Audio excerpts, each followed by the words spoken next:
Morning, everyone. Welcome to this morning's Periscope, live from Lanai. We'll just take a few minutes and let people gather before we get started. So you could tell us as you're jumping on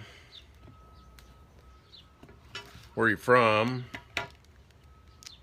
what company are you with. You can invite people to join by swiping left or right. Look, there's Houston, there's Peoria, there's Temecula, there's Las Vegas, Montana, Costa Rica, Austin, Texas. Hi, Tracy from Honolulu. Toronto, Anaheim.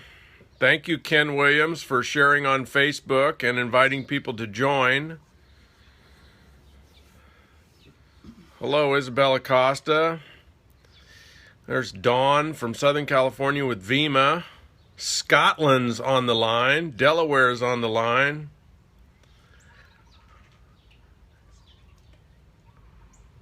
Ireland, Kauai. Hey, wait a minute. Someone's in Kauai. I'm probably not pronouncing that right. There's Mela Huddy in Purium from Kauai. Sunny and warm in Chicago. Kimmy wants to move the camera back a little bit.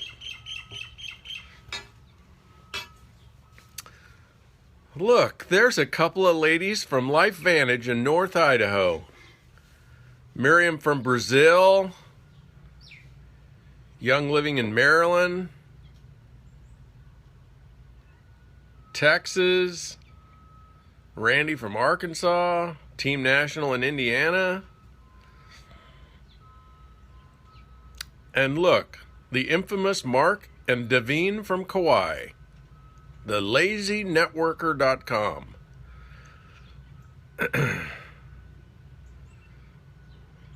Great colors in the tree behind me. What kind of tree is this, Kimmy? I can't remember. It's the chartreuse flowering jungle tree from Lanai. I don't know what kind of tree it is. All right, folks, let's get started, huh?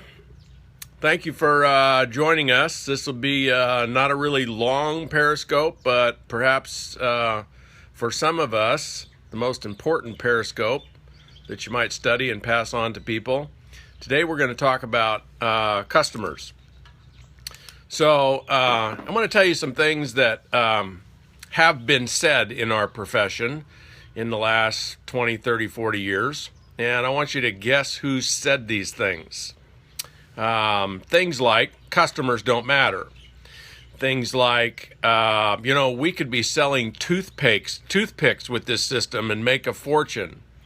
Things like, why would you spend why would you spend all this time chasing down a customer to earn $5 or $10?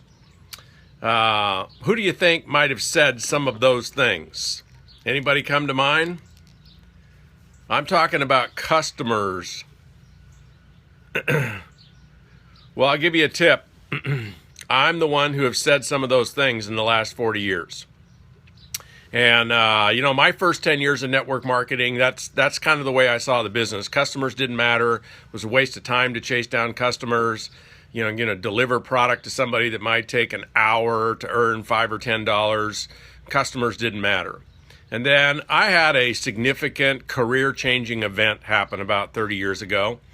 I bumped into a company, kind of by accident, a product line that personally I wasn't attracted to. It wasn't a product line that I would be an evangelical about. I wasn't going to go out and sell a bunch of this product. I couldn't even see myself building a sales organization with this product line. But I saw something I'd never seen in network marketing before, and that was a product line that people, obviously not like me, but there was a segment of the population that was highly attracted to this product line as customers. They weren't interested in being distributors, but they wanted to use the product, and they were using the product over and over and over again. So fortunately, I saw that as actually more important to me from a business building standpoint than the financial opportunity or even my own personal affinity for the product. And so I got involved in that business, probably the most profitable, most valuable thing I've ever done in my network marketing career. Not probably, certainly was. And the key ingredient behind all of it was the stickiness of the products. The fact that people actually saw the value proposition, which is what the products are going to do for people in relationship to the price that we're charging for the products. So, obviously people will use a product if it's free, if it works pretty good, but as the price goes up that you charge for the product, it's got to work even better and better and better. That's the value proposition. So, historically, one of the things that we've said in network marketing is, that our products are, a better bargain for people because we cut out all the middlemen, right? We cut out the broker and the distributor and the store and all of those people. And so the network marketing distribution model is much more efficient because we cut out all those middlemen. I hope none of you repeat that kind of dogma about network marketing because it's actually not true. The truth is we may cut out 3 or 4 middlemen, but what do we replace them with? Well, I don't know, maybe 7 to 10 levels of people on which we pay commissions. So apples to apples, network marketing products typically are more expensive than the equivalent product that you can buy off the shelf. So that's a challenge that we have to work with as network marketers. We really have to pay attention to the value proposition of our product line. And so what we want to do here with this conversation is talk about embracing retail customers. It doesn't matter what price people pay for the product. The definition of a customer is somebody that's buying the product outside of your compensation plan. So it doesn't matter if they're a retail customer or a wholesale customer. The definition is they're buying your product every month, regardless of whether they're getting paid to buy it. So they're outside the compensation plan. And the goal that I want to lay out for us in this call, if you just look at your organization, it might be interesting for everybody to look in your organization, run some reports. The goal is to look at the ratio of the number of people that you have ordering product every month that are inside the compensation plan and outside the compensation plan.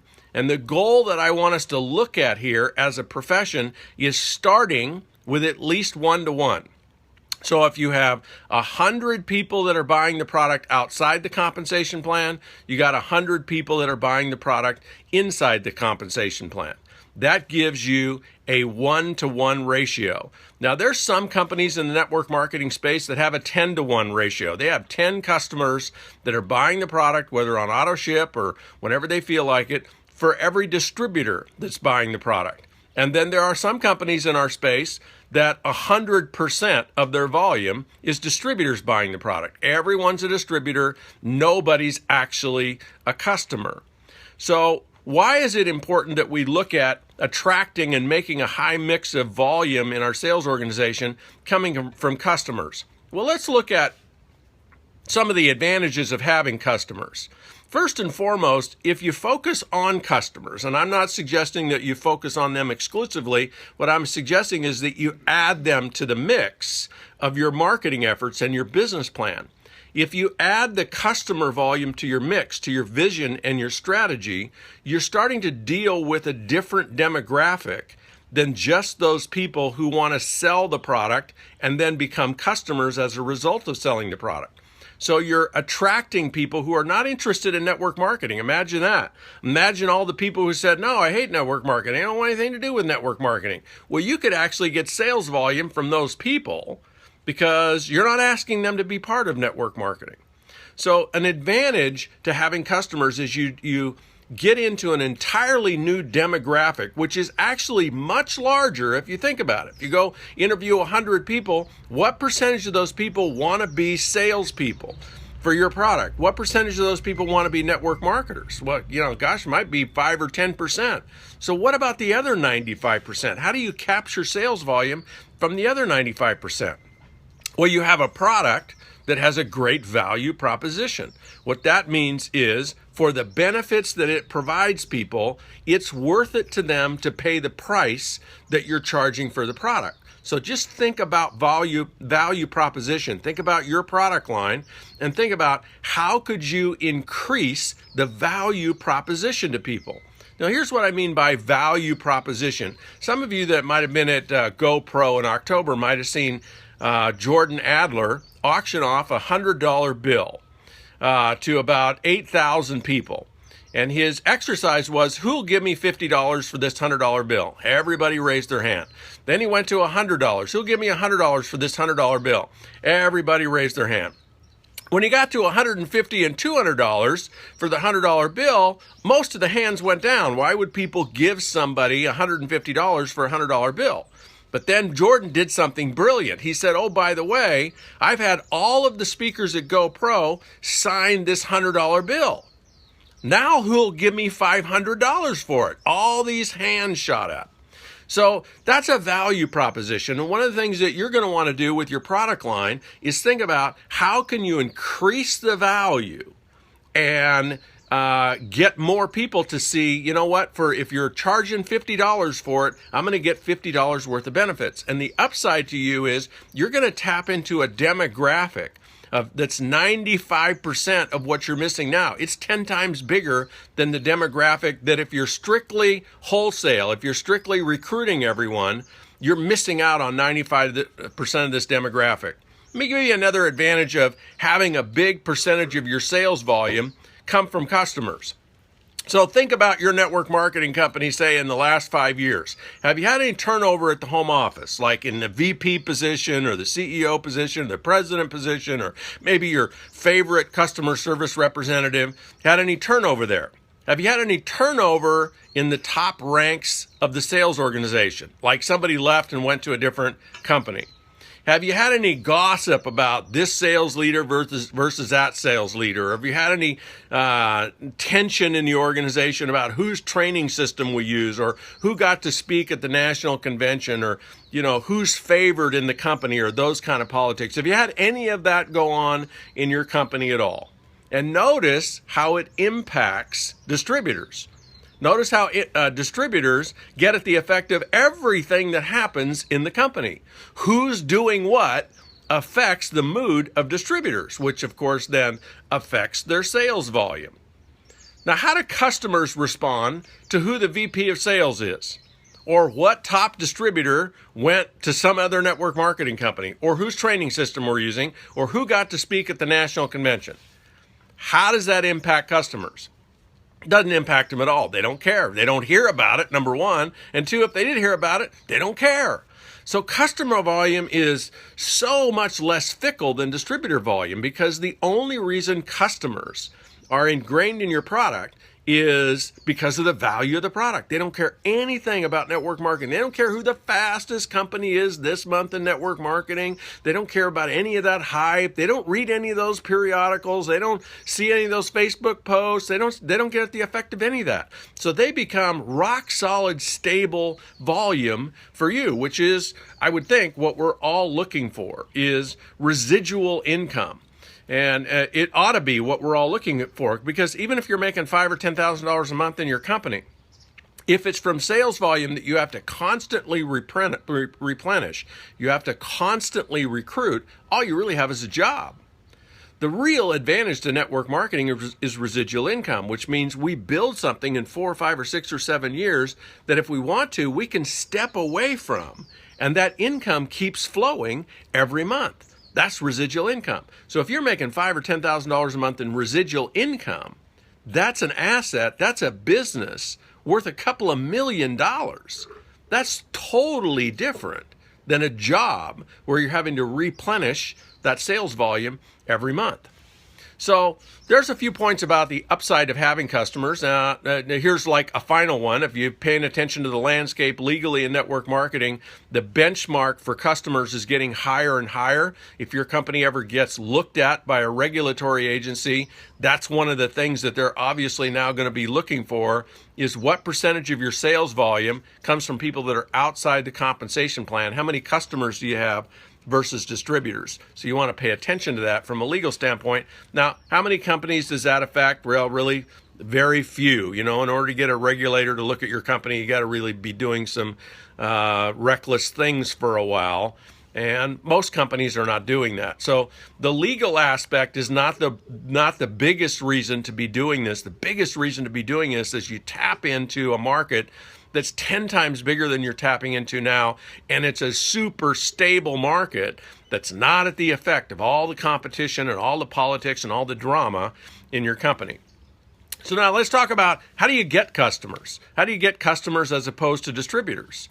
Well, one of the ways is just have the intention to get customers. Just think about customers. Just think about the possibility of, talking to people just about your products. Now, I'm one of those people in the last 40 years, I've taught people, if push comes to shove, lead with the opportunity. And I love leading with the opportunity. But you and I know, if you look at your list or you're just talking to somebody and you train yourself to intuit, there are some people that the opportunity is not the appropriate place to lead. So if you've been in the habit of not leading with your products when that's the opportunity, here's perhaps just an eye-opener to maybe start leading with the product for those people that are obvious not good candidates for your opportunity. So you lead with the product, you follow up with the product, you educate people, you actually invest time and energy, not in making that $5 or $10 that you might make on the initial sale, but think about the value of a customer over 5 or 10 or 15 or 20 years. I have customers, retail customers, that have been buying my products for 25 and 30 years. Think about the value of that. It's way more than $5 or $10. It's $5,000 or $10,000 per customer. So think about that when you invest the time and energy in developing and maintaining and serving those customers. So so one way to get customers is just have the intention to get customers, follow up on them, think about them long term, think about the value of them long term.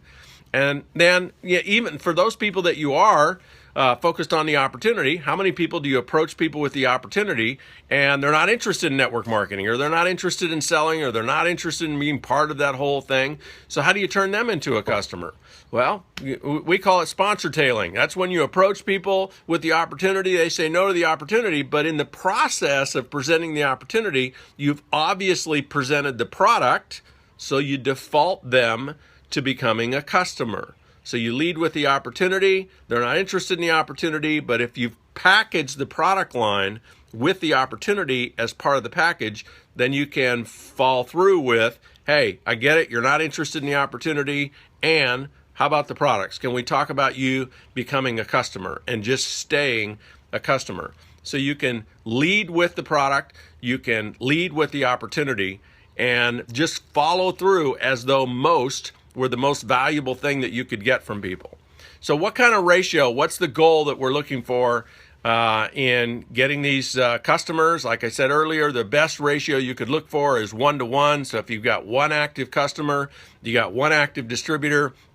If you're doing $25,000 a month in sales volume from your sales force that's inside the compensation plan, you're doing at least $25,000 a month outside the compensation plan from customers. And here's what I can promise you about the customers. When you look at your sales volume over 5 or 10 or 15 years, your sales volume from customers will be much more stable. You'll have to churn and burn the sales volume for distributors, but your customer sales volume will be much more stable. It'll be a higher part of your residual income. So think about that. If you have some questions about the whole customer ratio, customers versus distributor volume, I'll take some questions here. Should I lead with the product or the opportunity? You know what? That depends on who you're talking to. You know, if you sell a health product and you're talking to somebody and all they talk about is their fitness goals and, you know, they're running an Ironman or they're losing weight or they're still, you know, why would you lead with the opportunity? You'd obviously lead with the product. But if you're talking to somebody and they're talking about sending their kids to college or, you know, fixing their new car or taking a vacation, why would you talk to them about your product? So the age-old question, should I lead with the opportunity of the product, really depends on who you're talking to. The answer to that, I would say, is listen. Ask questions and listen, as opposed to barge in with your agenda. Hey, thanks for joining me in today's Periscope about products and customers versus distributor volume. Y'all have a fantastic Thanksgiving weekend. We'll catch you on the flip-flop. Thank you, Ross.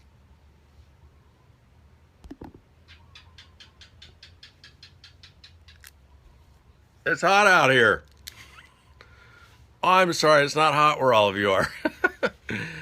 Peace, lazy networker. Thank you, Susan. Thank you, Shannon. Thank you, Wendy. Thank you, Isabel. Radio Chickcaster. That's cool. I like that. Thank you, Katie Ann.